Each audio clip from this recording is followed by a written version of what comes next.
اعوذ باللہ من الشیطان الرجیم بسم اللہ الرحمن الرحیم والذین جاہدوا فینا لنہدینہم سبلنا اللہم صلی علی سیدنا و مولانا محمد وعلی آلہ واصحابہ وبارک وسلم علیہ۔ ناظرین کرام، آپ کو ہمارے چینل اسلام اینڈ نالج میں ایک بار پھر خوش آمدید۔ ہمارا آج کا موضوع ہے شیب ابی طالب اور عام الحزن۔ نبی کریم صلی اللہ علیہ وسلم نے بعض اوقات مشرکین کو یہ دھمکی بھی دی کہ اگر وہ لوگ اسلام کی مخالفت پہ بضد رہے تو ان پہ اللہ کا عذاب بھی آ سکتا ہے۔ اس کے جواب میں ان لوگوں نے مذاق شروع کر دیا اور وہ لوگ یہ کہتے کہ یہ دھمکی تو کبھی پوری نہ ہوگی۔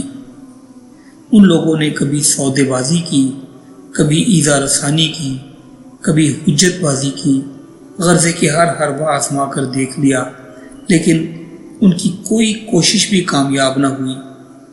رسول اللہ صلی اللہ علیہ وسلم کو ان کے مشن اور ان کے پیغام سے ہٹانے کی ان کی کوئی بھی کوشش اللہ نے کبھی کامیاب نہ ہونے دی۔ اب ان کفار کے پاس ایک ہی راستہ تھا اور وہ تھا تلوار کا راستہ، اور ابو طالب چونکہ یہ بات جان چکے تھے کہ یہ لوگ مل کر محمد صلی اللہ علیہ وسلم کو قتل کرنا چاہتے ہیں، تو جناب ابو طالب نے اپنے قبیلے بنو ہاشم اور بنو مطلب کو اکٹھا کر کے حضرت محمد صلی اللہ علیہ وسلم کو ان کی پناہ اور حفاظت میں دے دیا، جس پر تمام مسلم و کافر بوڑھوں اور جوانوں نے لبیک کہا، کیونکہ ان لوگوں میں قبائل کی حمیت موجود تھی۔ جب مشرکین کی سب تدبیریں بیکار ثابت ہوئیں اور انہیں پتہ چل گیا کہ بنو ہاشم اور بنو مطلب نبی کریم صلی اللہ علیہ وسلم کی حفاظت کا ارادہ کر چکے ہیں، تو ان لوگوں نے ایک اور منصوبہ بندی کی، اور وہ لوگ بنو ہاشم اور بنو مطلب کا بائیکاٹ کرنے پر تیار ہو گئے کہ نہ ان کے ساتھ شادی بیاہ کا رشتہ قائم رکھا جائے، نہ خرید و فروخت کی جائے، نہ بات چیت کی جائے، یہاں تک کہ وہ لوگ تنگ آ کر محمد صلی اللہ علیہ وسلم کو کفار کے حوالے کر دیں۔ یہ عہد نامہ لکھ کر کفار نے خانہ کعبہ کے اندر لٹکا دیا، اور یہ عہد لکھنے والا بغیث بن عامر بن ہاشم تھا، جس کے لیے رسول اللہ صلی اللہ علیہ وسلم نے بد دعا کی تو اس کا ایک ہاتھ یا اس کے ہاتھ کی انگلیاں شل ہو گئی۔ اس کے بعد ایک ابو لہب کو چھوڑ کر خواہ بنی ہاشم ہو یا بنی عبد المطلب، سب شیب ابی طالب میں جمع ہو گئے اور سب کے سب شیب ابی طالب میں سمٹ آئے۔ یہ بڑی مشکل کا دور تھا۔ ان لوگوں کا کھانا پینا بند کر دیا گیا اور تاجروں کو ان کے ساتھ لین دین سے بھی منع کر دیا گیا۔ یہ تمام کے تمام لوگ سخت تکلیف میں پڑ گئے، حتیٰ کہ اتنا سخت وقت آیا کہ یہ لوگ درختوں کے پتے کھانے اور چمڑا کھانے پر مجبور ہو گئے۔ ان لوگوں کو فاقوں پہ فاقے آئے، عورتیں اور بچے بھوک سے روتے اور بلبلاتے، اور ان کے رونے کی آوازیں باہر سے سنی جاتی۔ ان لوگوں کے پاس کچھ پہنچ نہیں سکتا تھا، اور اگر کچھ پہنچتا بھی تھا تو چھپ چھپا کر پہنچایا جاتا تھا۔ یہ لوگ اس گھاٹی سے صرف حرام مہینوں میں باہر نکلتے اور قافلوں سے کچھ خرید و فروخت کرتے، لیکن اہل مکہ اس وقت اس سامان کی قیمت بھی اس قدر لگاتے کہ یہ لوگ خرید نہ سکیں۔ رسول اللہ صلی اللہ علیہ وسلم پر اور ان کے ماننے والوں پر اور ان کی حفاظت کرنے والوں پر یہ بہت ہی کڑا وقت تھا۔ اس کے باوجود رسول اللہ صلی اللہ علیہ وسلم دعوت اسلام دے رہے تھے۔ کوئی 3 برس بعد اللہ کی طرف سے قریش کے چند لوگوں کے دلوں میں بات ڈال دی گئی کہ وہ یہ صحیفہ چاک کر دیں، اس بائیکاٹ کو ختم کر دیں۔ ادھر اللہ تعالیٰ کے حکم سے ایک دیمک نے اس صحیفے سے تمام ظلم و ستم اور قطع رحمی کی باتیں چاڑ لیں، اور اس صحیفے میں صرف اللہ تعالیٰ کا نام اور اس کا ذکر باقی رہ گیا۔ قریش کے جن اشراف کے دلوں میں یہ بات ڈالی گئی کہ اس صحیفہ کو چاک کر دینا چاہیے تاکہ بائیکاٹ ختم ہو، ان اشراف میں سے پہلا ہشام بن عمرو تھا، جو کہ زبیر بن ابو امیہ کے پاس گیا، جو کہ رسول اللہ صلی اللہ علیہ وسلم کی پھوپھی جناب عاتقہ کا بیٹا تھا۔ پھر موتم بن عدی، پھر ابو البختری، پھر زمع بن اسود، ان سب کو اس نے رشتہ داری کا واسطہ دے کر اور ہوتے ہوئے ظلم کو دیکھ کر ملامت کی۔ ایک صبح مسجد حرام میں خوبصورت جوڑا پہنے جناب زبیر بھی آئے اور اس نے پہلے خانہ کعبہ کا طواف کیا اور پھر کہا کہ مکہ والو، ہم کھانا کھائیں، کپڑے پہنیں اور بنو ہاشم کو تباہ و برباد ہوتا دیکھ سکیں کہ نہ وہ کچھ بیچ سکیں نہ خرید سکیں، واللہ میں نہیں بیٹھ سکتا حتیٰ کہ اس ظلم کا خاتمہ نہ ہو جائے۔ اس طرح ضمآ نے کہا کہ واللہ ہم تو اس معاہدے کے لکھنے پہ راضی بھی نہ تھے، اور سب کے سب لوگوں نے اللہ کے حضور اپنی برات کا بھی اظہار کیا۔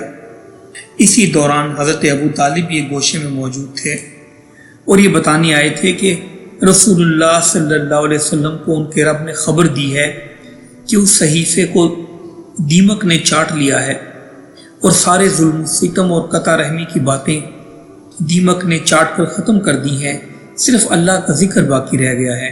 اب اگر تو وہ جھوٹے ہیں تو ہم تمہارے درمیان سے ہٹ جاتے ہیں، اور اگر وہ سچے ہیں تو پھر تم لوگ اس ظلم و ستم اور بائیکاٹ سے باز آ جاؤ۔ اب موتم نے وہ صحیفہ چاک کیا تو کیا دیکھتا ہے کہ دیمک اس کو چٹ کر گئی، صرف بِاسْمِ کا اللہُمَّ لکھا ہوا تھا، یا جہاں جہاں اللہ کا ذکر تھا وہ لکھا ہوا تھا۔ یوں یہ بائیکاٹ ختم ہوا اور رسول اللہ صلی اللہ علیہ وسلم اور ان کے ساتھی گھاٹی سے نیچے اتر آئے۔ اس بائیکاٹ کے خاتمے کے بعد جناب ابو طالب کی بیماری بھی زور پکڑتی گئی۔ قریش مل کر ابو طالب کے پاس آئے اور کہا کہ وہ محمد کو منع کرے کہ وہ ہمارے معبودوں کو کچھ نہ کہے تو ہم اس کے معبودوں کو کچھ نہ کہیں گے۔ آپ صلی اللہ علیہ وسلم نے فرمایا، چچا میں صرف ایک بات چاہتا ہوں کہ اگر یہ میری اس بات کے قائل ہو جائیں تو عرب ان کے تابع فرمان ہو جائیں اور عرب انہیں جزیہ ادا کریں۔ وہ کہنے لگے، تیرے باپ کی قسم، ہم تو ایسی 10 باتیں ماننے کو تیار ہیں۔ اس پر آپ صلی اللہ علیہ وسلم نے فرمایا، کہو لا الہ الا اللہ۔ اس پر وہ کفار کپڑے جھاڑتے ہوئے اٹھ کھڑے ہوئے اور پھر کہنے لگے، کیا اس نے سارے معبودوں کی جگہ ایک ہی معبود بنا ڈالا ہے؟ یہ تو بڑی ہی عجیب بات ہے۔ وقت گزرنے کے ساتھ ساتھ جناب ابو طالب کی بیماری بڑھتی گئی، یہاں تک کہ ان کی رحلت کا وقت قریب آ گیا۔ رسول اللہ صلی اللہ علیہ وسلم وہاں پر تشریف لائے۔ ابو جہل اور عبداللہ بن امیر بھی پاس کھڑے تھے۔ رسول اللہ صلی اللہ علیہ وسلم نے کہا کہ چچا صرف ایک کلمہ کہہ دیں، اس کے ذریعے اللہ کے حضور میں آپ کے لیے حجت کروں گا۔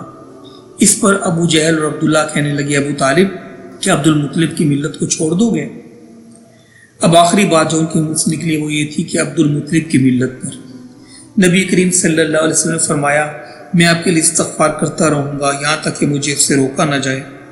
جس پر یہ آیات نازل ہوئی کہ نبی اور اہل ایمان کے لیے یہ درست نہیں کہ وہ مشرکین کے لیے دعا کریں اگرچہ وہ قرابت دار ہی کیوں نہ ہوں۔